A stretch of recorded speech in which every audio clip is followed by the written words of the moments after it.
I don't know why I love Samus so much. I've always looked at Samus as being such a cool figure, but I also feel that my admiration of her goes much deeper than that, because to me, Samus embodies so many of the qualities that I always wish I had. But in particular, before anything else, I saw Samus as this beacon of strength, as being a person who's strong not just physically or even emotionally, but a person able to withstand discomfort and even thrive in spite of it. And when you combine that with the loneliness that comes with her survival on a foreign planet, and how unbothered she appears to be by it, Samus really is everything that I personally hope to be one day. However, given that today is Samus's 40th birthday, and how she's no doubt my favorite protagonist in all of fiction, I want to center my relationship with this concept in a bit more detail, because as someone who has been through his share of traumatic moments, I feel like my admiration for Samus and the concept that she represents is very deep, and is not something that I can really explain very easily. But I am going to try my very hardest to.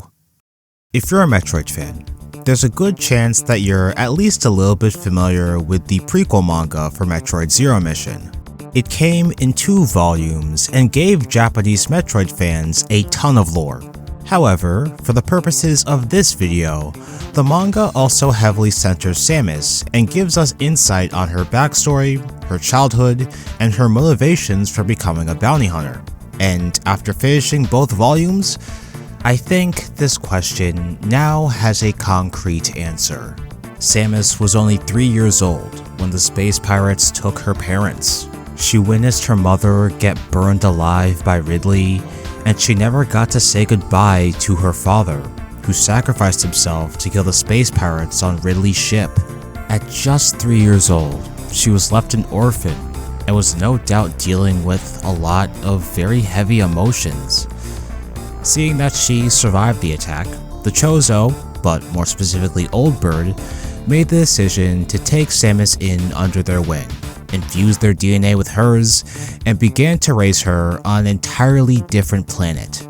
As a teen, Samus spent much of her time training and getting used to her new Chozo athleticism, as well as fighting off space pirates on different planets. However, when she finds out that the space pirates attack the Chozo on her home planet of Zebes, she rushes back to her home, only to see no sign of the Chozo anywhere.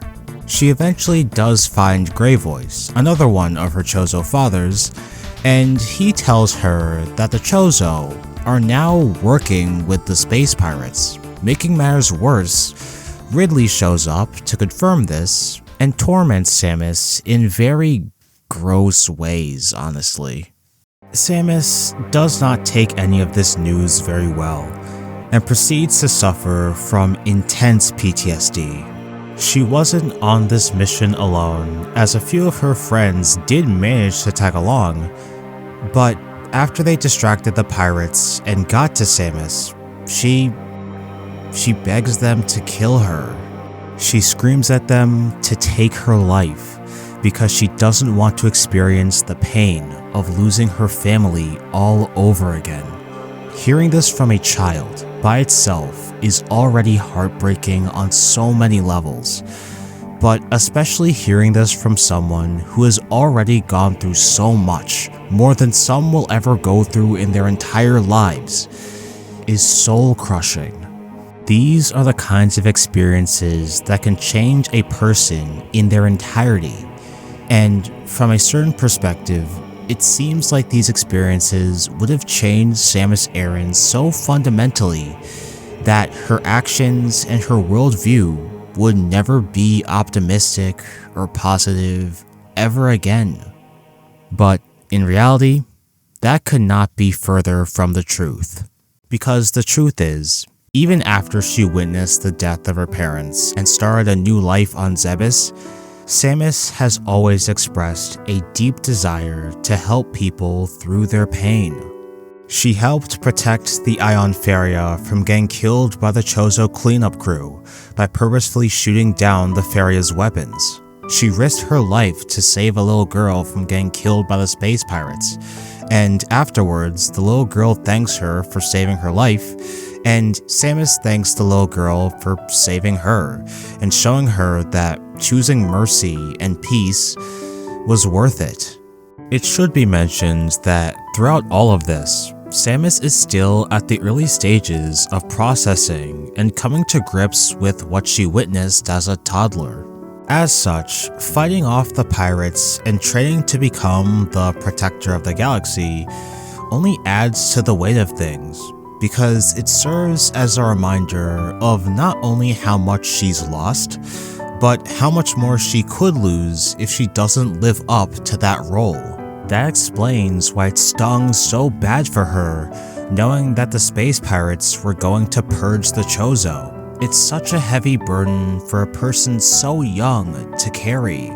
But it's almost as if the pain and suffering and pressure that she's enduring is the fuel that drives her desire to save people and protect people from getting hurt.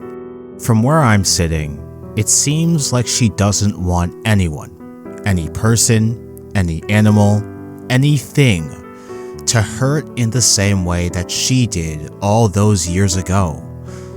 And man, like that's powerful. That's a level of empathy and genuine care that I will always admire. And thinking about it now, that's something that I've just now begun to see within Samus. Not to sidetrack too much, but do you guys remember this video? It's okay if you don't. It didn't perform that well. I remember going into that video already with the idea that I wanted to talk about the significance of personal interpretation and how valuable it could be. This was after me playing through the entirety of Metroid II for the first time over the summer, and feeling like I could connect the game to that concept fairly well. The thing is though, even as I wrote the script and played the game a second time to get footage, I kept on thinking about its ending. I kept on thinking about Samus, someone who was tasked with killing off all the Metroids on their own planet, reacts to seeing a Metroid hatch from their egg, how instead of shooting it down or even running away, she lets it swirl around her. She lets it follow her out of the sector and onto her gunship, and she does so, maybe with slight hesitance, but with the utmost compassion. I'm just gonna come clean with you all, but this original version of that scene still lives rent-free in my head, and I feel like the reason why is because it shows that a character that I previously saw as hardcore and militant could also show immense mercy and tenderness towards something that's supposed to be a threat. In a sense, it felt like the first time I really got to meet the true Samus and see just how much understanding and tenderness is behind all the badassery. It's not to say that one part of her identity is more or less valuable to me, because they both are.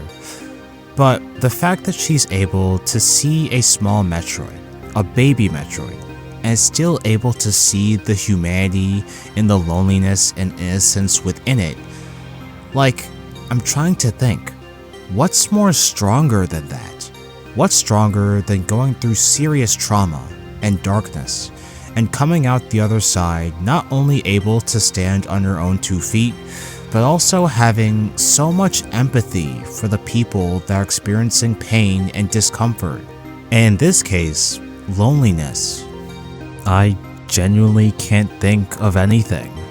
However, what really makes this scene punch out to me now is the fact that that same flame within Samus has never gone out. That even after experiencing the absolute worst thing that can happen to a child, that compassion that she has for other people has never died. It's that same compassion that saved an entire tribe of people from getting killed off by shadow monsters, that saved the animals from being a victim of a planet-wide explosion, that made her make one of the most important decisions of her entire life, a choice that would pay her back on 3 separate occasions. Her kindness and her empathy has real, tangible consequences that have such a profound impact on not just the people she saved, not just the world she saved, but on herself. It has become so crystal clear to me that Samus is not a warrior fueled by vengeance or rage, not a warrior who's so determined to hurt her enemies in the same way they hurt her, but a warrior that is fueled by love of life, love of the living, and the pursuit of self-love and self-healing. And at least to me, Samus and Samus' story will always be emblematic of the truest, realest, and most substantive version of strength. She is a concept of a person who has been abused, traumatized, and stranded, but still comes out the other side a more loving and caring individual. And to be fueled by that, to be motivated by mercy, requires you to convert pain into compassion, to convert suffering into sympathy, and the act of getting yourself to a place where you can let the past fuel your desire to help people. Like, I can only imagine just how much one would have to overcome. I can only imagine the internal struggle one must endure in order to get to that place.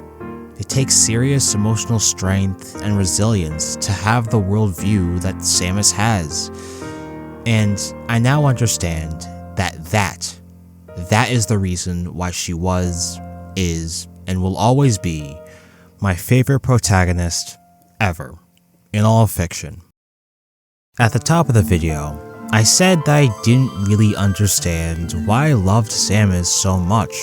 I always admired her ability to endure, and her ability to jump into very dangerous situations without hesitation, because those are things that I associate with strength.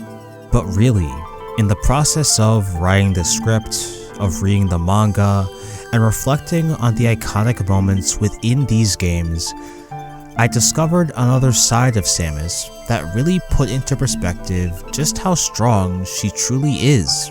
Because to me, all of what I've spent this entire video talking about has always been a mark of strength, and is something that I'm really envious of. Because, like Samus, I too have also experienced my hardships as a teen. I owe my ability to make it through those times to my wonderful friends and the various other forms of media that helped me escape from all the darkness.